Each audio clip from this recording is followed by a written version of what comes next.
ஏய் போடா போடா. ஏய் போடா. நீங்க யாருன்னு தெரியாம வம்பு எடுத்துட்டோம்க்கா, எங்களை மன்னிச்சிருக்கா. ஏய் அக்கா இல்லடா தங்கச்சி. தங்கச்சி தெரியாம பண்ணிட்ட தங்கச்சி, எங்களை மன்னிச்சிரு தங்கச்சி. எந்திரா.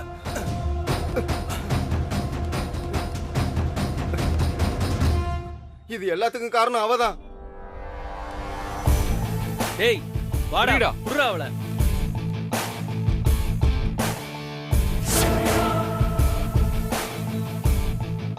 அக்கா என்ன பிரச்சனைனாலும் எனக்கு கால் பண்ணுங்க. சரளாக்காக்கு நீங்க தங்கச்சி மாதிரின்னு சொன்னாங்க. எப்பயுமே நாங்க இருக்கோம்க்கா. அக்கா இதுல என் நம்பர் இருக்கு, வச்சுக்கோங்க. ஏதாவது பிரச்சனைனா கால் பண்ணுங்க. ஓகேக்கா. டேய் டேய் சொல்றாடா இவங்கள. டேய் வாடா வா. போலாண்ணா, வண்டி எடுங்க. சரிங்க மேடம்.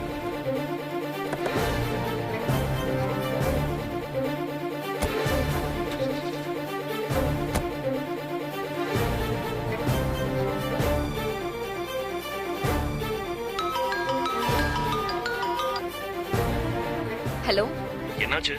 ஒரு சின்ன கலாட்டா. என்ன?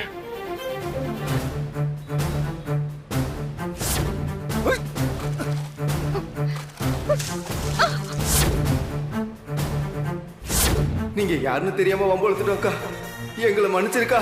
ஏய் அக்கா இல்லடா தங்கச்சி. இதான் நடந்துச்சு. உனக்கு ஒன்றும் ஆகல? இல்ல, ஆமா, யாரு சரளா? அவங்க ஆளுங்க எதுக்கு உனக்கு உதவி பண்றாங்க? இது ஜெயில் சிநேகிதம். எது ஜெயில் சிநேகிதமா? ஆமா. என்னடி சொல்ற?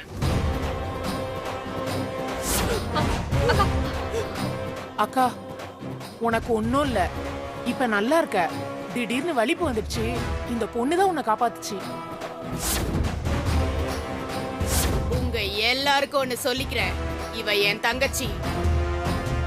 இங்க இருக்கிற வரைக்கும் இவளுக்கு நான் தான் பாதுகாப்பு. அந்த பிரீத்தி ஜெயிலுக்கு போனாலும் திருந்த மாட்டேங்கிற பாத்தியா? அங்க இருந்துகிட்டு இங்க உன்னை கொடுறதுக்கு பிளான் பண்றான். அவ புத்தி அது, மாத்த முடியாது. அவளுக்கு இந்த தண்டனை பத்தாத வித்தியா? அவளுக்கு ஜெயிலுக்குள்ள பல தரமான சிறப்பான சம்பவங்கள் காத்துக்கிட்டு இருக்கு. என்ன சொல்ற? பின்ன என்ன கொல்ல பார்த்தவ ஜெயில இருக்கா, சரளாக்காவும் அங்கதானே இருக்காங்க. ஓ, நீ அப்படி வரியா? ஆமா. அப்பா அவளுக்கு கச்சேரி தான்.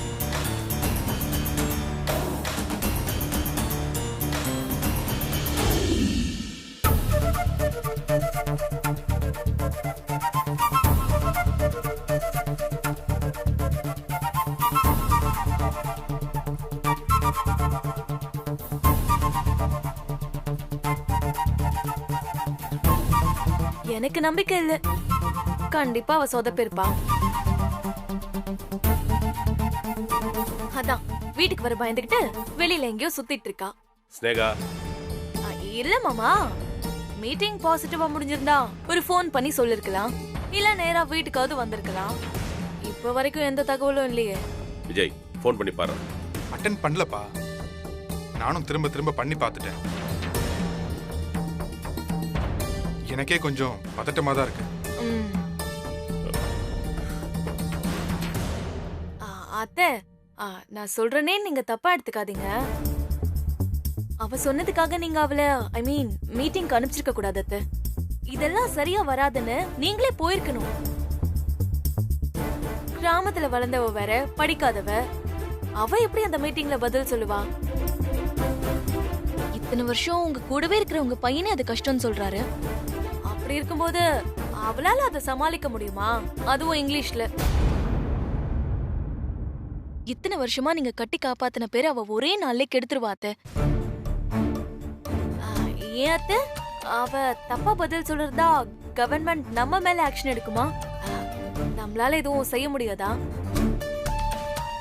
ஸ்னேகா, எல்லாத்துக்கும் ஒரு லிமிட் இருக்கு. வித்யா வந்து சொல்லட்டும், அதுக்கப்புறம் பேசிக்கலாம். உன் யூகத்துல எல்லாம் கண்டதையும் உளறிட்டு இருக்காத. தோ வித்யாவே வந்துட்டா. வாமா வா. என்னாச்சுமா? அவங்க கேட்ட கேள்விக்கெல்லாம் சரியா பதில் சொல்லிட்டல, ஒன்னும் பிரச்சனை இல்லையே. நீங்க என்ன நினைக்கிறீங்க மாமா? நீ ஜெயிச்சிருவான்னு எனக்கு நம்பிக்கை இருக்குமா. என்னாச்சு வித்யா?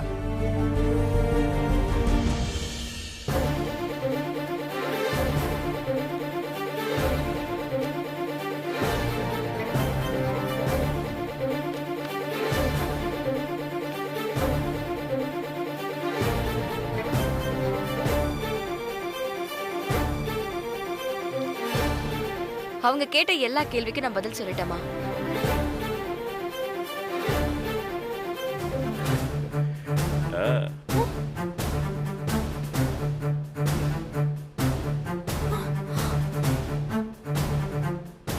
இவ எப்படி சொல்லிருப்பா? இவளுக்கு தான் இங்கிலீஷ் தெரியாதே. சரியான பதில் தெரிஞ்சா போதும்க்கா. இங்கிலீஷ் தெரியணும்னு அவசியம் இல்ல. நான் அவங்க கிட்ட இங்கிலீஷ்ல பேசல. எனக்கு தெரிஞ்ச நம்ம தாய்மொழி தமிழ்ல தான் பேசினேன்.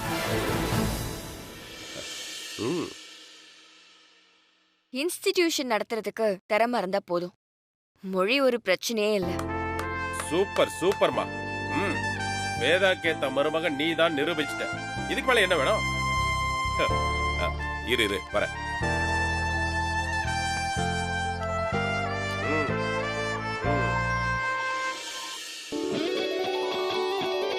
வித்யா 3.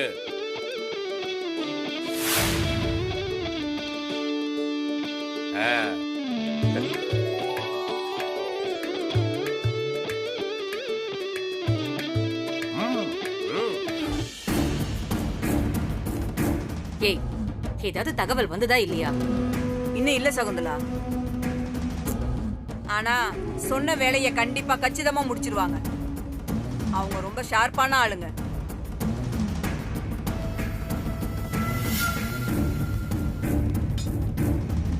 ஏய், இங்க வா.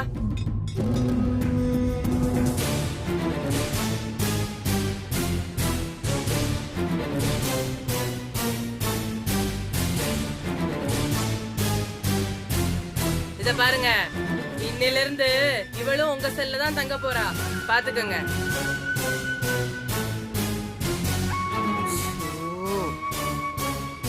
ஏ மல்லிகா, நீ என்னடி இங்க?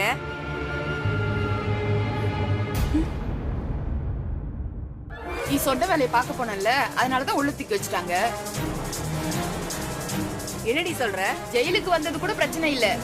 ஏன்னா இதெல்லாம் பழகுனது தானே, இதெல்லாம் சகஜம்தான். ஆனா அந்த சரளா இருக்காளே. சரளாவா? ஆமா, நீ ஆசிட் அடிக்க சொன்ன பொண்ணு சரளாவுக்கு தங்கச்சி மாதிரியாம். நான் ஆள் செட் பண்ணி ஆசிட் அடிக்க பார்த்தா, அதுக்கு முன்னாடி சரளா ஆளுங்களை செட் பண்ணி நம்ம பசங்களை வெளுத்து வாங்கிட்டா. 4 ரவுடி பொம்பளைங்க கொண்டு போய் எண்ணெயெல்லாம் செதில் செதிலா செதுக்கி எடுத்துட்டாளுங்க. காயமே தெரியல. எல்லாம் உள்காயம்.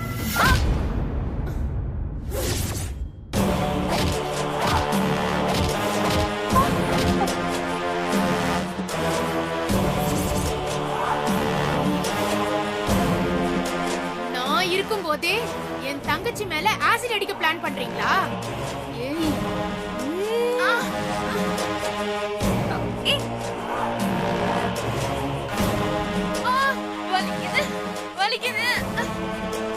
வலிக்குதுக்கா. அவங்க உங்க தங்கச்சின்னு தெரியாம பண்ணிட்டேங்கா. இனி இந்த ஏரியால தலை வச்சு படுக்க மாட்டேங்கா. இனி நம்ம பசங்களும் அவங்களுக்கு பாதுகாப்பா இருப்பாங்கக்கா. இந்த பயம் இருக்கட்டும்.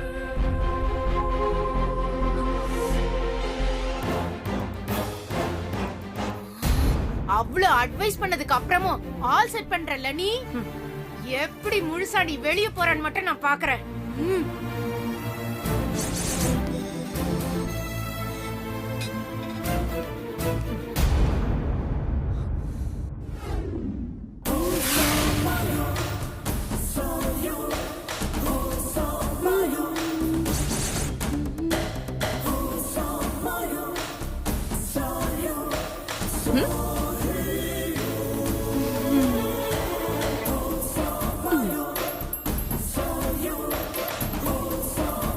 ஒவ்வொரு தடவையும் மாசா பீஜியம் போட்டு நடந்து வந்தா நல்லா இருக்காதுல்ல, போர் அடிக்கும்ல. அதான் முன்னாடியே வந்து நின்னுட்டேன். குச்சி மிட்டாய் வேணுமா? ஓ சாரி, இப்ப நீங்க கைதிங்கல்ல, இதெல்லாம் சாப்பிட முடியாது.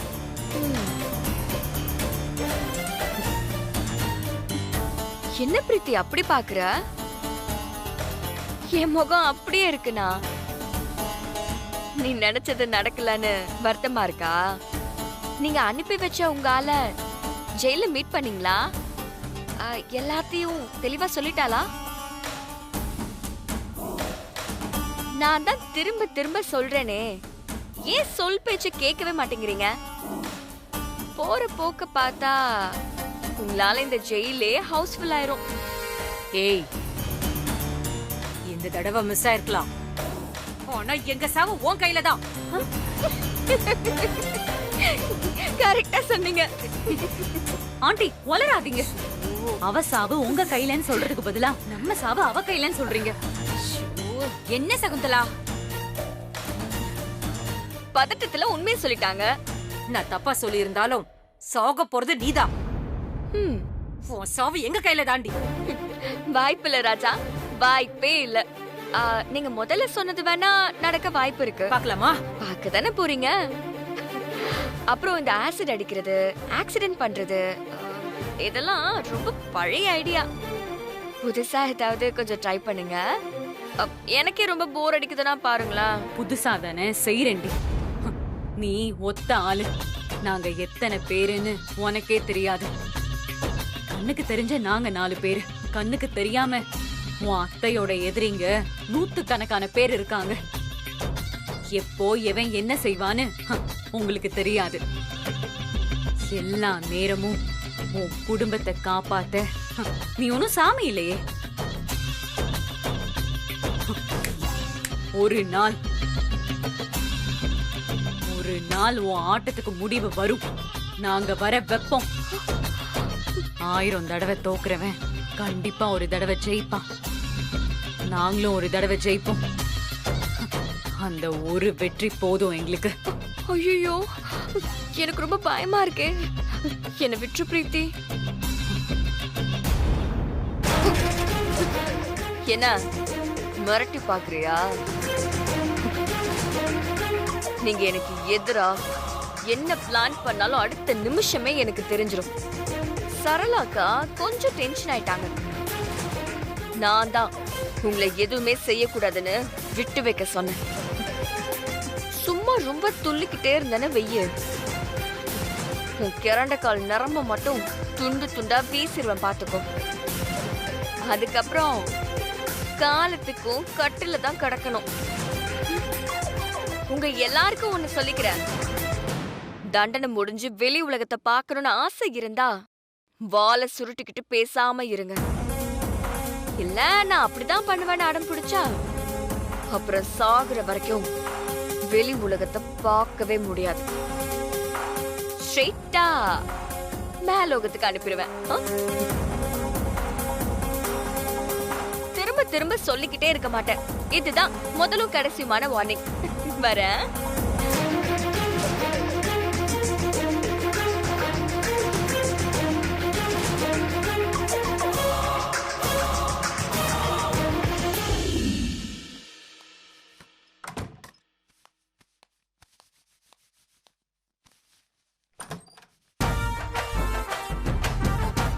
ஏய், நீ என்ன பண்றீங்க? கதவு தட்டாம உள்ள வந்துட்டு இருக்க? நான் இந்த ரூமுக்குள்ள கதவை தட்டிட்டு வரணுமா? இதெல்லாம் உனக்கே ஓவரா இல்ல? நீ குளிச்சிட்டு வரும்போது மட்டும் என்ன விரட்டி விடுறல. இப்ப நான் குளிச்சிட்டு இங்க துண்டோட நிக்கிறேன். நீ பாட்டுக்கு அப்படியே ரூம்குள்ள வர. நீயும் நானும் ஒண்ணா? ஆமா. உனக்கு ஒரு சட்டம் எனக்கு ஒரு சட்டமா அப்போ? ஏன் எனக்கு கூச்சமா இருக்காதா என்ன? உனக்கு தானே? ஆமா. இருக்கும் இருக்கும். என்ன இழுக்குற? சரி, இனிமே வரல. சீக்கிரம் கிளம்பி வா. கிளம்பி வானா? எங்க? கோயிலுக்கு. இவ கிட்ட உடனே ஓகே சொன்னா நமக்கு வெயிட் இருக்காது. இவளை எப்படியாவது கெஞ்ச வைப்போம். என்ன யோசிக்கிற? இல்ல, எனக்கு கொஞ்சம் வேலை இருக்கு. என்னால கோயிலுக்குலாம் வர முடியாது. நான் கோவிலுக்கு கூப்பிடுறேன். ஏன் கூட வர முடியாத அளவுக்கு அப்படி என்ன வேலை? எனக்கு 1000 வேலை இருக்கும். அதெல்லாம் சொல்லிட்டு இருக்க முடியுமா என்ன? நான் ஈவினிங் ஃப்ரீயா தான் இருப்பேன். வேணும்னா அப்போ போலாமா? அப்படியா? கெஞ்சுடி கெஞ்சு, நல்லா கெஞ்சு. என்ன யோசிக்கிற? ஈவினிங் போலாமா? ஒன்னும் தேவையில்ல, நான் மட்டும் போயிட்டு வரேன். என்ன கெஞ்சவனு பார்த்தா கிளம்பிட்டா? ஏ வித்யா வித்யா. என்ன? இல்ல, என்ன பட்டுன்னு கிளம்பிட்ட? அதான் வர முடியாதுன்னு சொல்லிட்டல, அப்புறம் என்ன? உனக்காக என்னால ஈவினிங் வரைக்கும் எல்லாம் வெயிட் பண்ண முடியாது. என்ன கெஞ்சணுமா? அதுக்கெல்லாம் சான்ஸே இல்ல.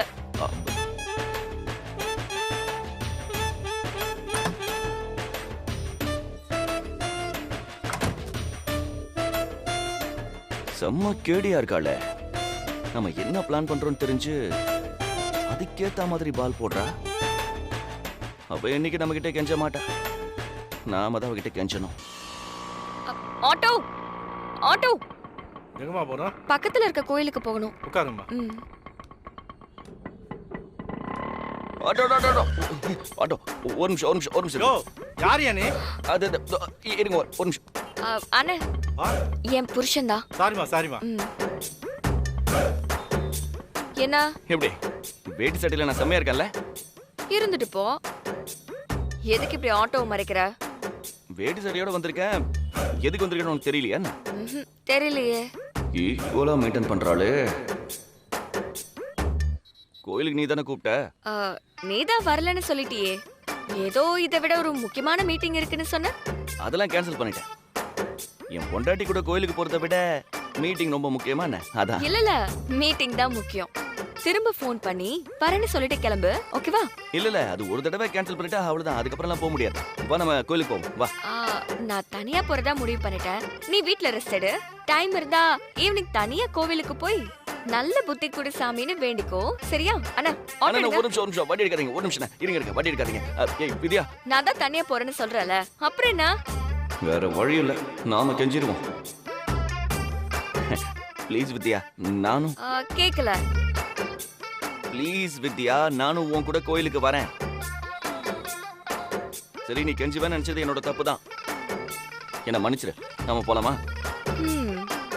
பொண்டாட்டிய கெஞ்சி வச்சு பாக்குறதுல உனக்கு அவ்வளோ சந்தோஷம்.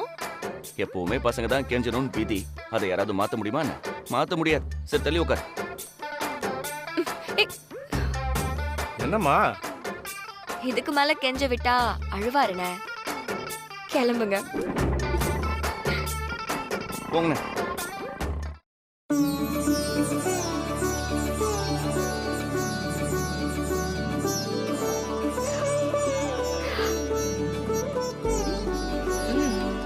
என்ன பாக்குற? கோயில் மணி அடிக்க தானே? எப்படி? எனக்கும் இந்த கோயிலுக்குள்ள வந்தா கோவில் மணி அடிக்கணும்னு தோணும். அதான் கேட்டேன். மணியை காணோம். சில கோயில்ல மணி இருக்கும், ஆனா எனக்கு எட்டாது. இங்க மட்டும் அது இருந்ததுன்னு வச்சுக்கோயேன், நான் உன்னை அப்படியே தூக்கி மணி அடிக்க வச்சிருப்பேன். ஒன்னும் இல்ல, ரொம்ப ஆசைப்படாத. அட பாவிகளா, மணியை காணுமே. கோவில் தான் லவ் டெவலப் ஆகிற இடம், அதுக்கு ஸ்பேஸ் கொடுக்க மாட்டேங்கிறாங்களே. ஏகப்பட்ட லவ் டெவலப் ஆகி பிரச்சனை வருதுன்னு தான் மணியே வைக்கிறது இல்ல. போலாமா? வா, சாமி கும்பிடலாம். கேட்டுருச்சா? நம்மள ரொம்ப டீப்பா வாட்ச் பண்றாளே, சொந்தமா யோசிக்க கூட முடியலையே.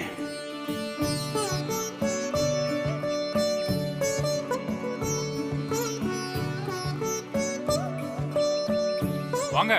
இந்தாங்க. அர்ச்சனை யார் பேருக்கு? சஞ்சய், மகர ராசி, திருவோண நட்சத்திரம். பெரிய ஆபத்துல இருந்து உயிர் பழிச்சு வந்திருக்காரு. அவர் ஆயுள் நல்லா இருக்கணும்னு அர்ச்சனை பண்ணுங்க. சரிம்மா, அப்படியே பண்ணிடலாம். சாமி ஒரு நிமிஷம். வித்யா துலாம் ராசி, சித்திர நட்சத்திரம். என் குடும்பத்துக்காக வாழ்க்கையை பணைய வச்சு திரும்பி வந்திருக்கா. இனியாவது அவ சந்தோஷமா இருக்கணும்னு சாமிக்கு அர்ச்சனை பண்ணுங்க. 2 பேருக்கும் சேர்த்தே செஞ்சிருவோம்.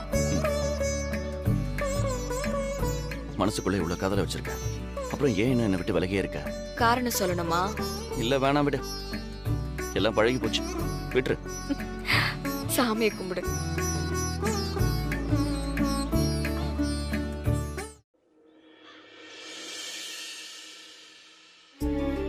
அம்மா, என் குடும்பத்துல இருக்கிற எல்லாரும் நல்லா இருக்கணும். என்ன ஆபத்து வந்தாலும் நீதான் துணையா இருந்து எங்க எல்லாரையும் காப்பாத்தணும். சஞ்சய்க்கு எந்த ஆபத்தும் வந்துடக்கூடாது. என்ன கஷ்டமா இருந்தாலும் எனக்கு கூட அவரை கஷ்டப்படுத்தாத. கடவுளே, அவசரப்பட்டு ஒரு ஃப்ளோல என் பொண்டாட்டியை நான் திட்டிட்டேன். அது நடந்து எவ்வளவோ நாள் ஆகுது கடவுளே. ஆனா அதுக்கான தண்டனைய நான் இன்னைக்கு வரைக்கும் அனுபவிச்சுக்கிட்டு இருக்கேன். என்னை என் பொண்டாட்டி ஏத்துக்க மாட்டேங்கிறா. சஞ்சய் நல்லாதான் பேசுறா, கூடவே தான் இருக்கா, நல்லா சிரிக்கிறா, பாசமா தான் நடந்துக்கிறா. ஏன் கத்துற? எல்லாரும் பாக்குறாங்க. ஆனா ஒரு பொண்டாட்டியா மட்டும் என்கிட்ட இருக்க மாட்டேங்கிறா. கல்யாணம் ஆகி 2 வருஷம் ஆகுது. நாங்க எங்க வாழ்க்கையை வாழவே இல்லை தெய்வமே. தெய்வமே எப்படியாவது அவளை என்கிட்ட சேர்த்து வை. அவளை என் கூட வாழ சொல்லு. கடவுளே. சஞ்சய் என்ன பண்ணிட்டு இருக்க? என்ன இப்படி சத்தம் போட்டு சாமி வேண்ட எல்லாரும் பாக்குறாங்க. எங்க? ஐயோ, பர்சனல் மேட்டர் எல்லாருக்கும் தெரிஞ்சு போச்சா? கேவலப்படுத்துறியா?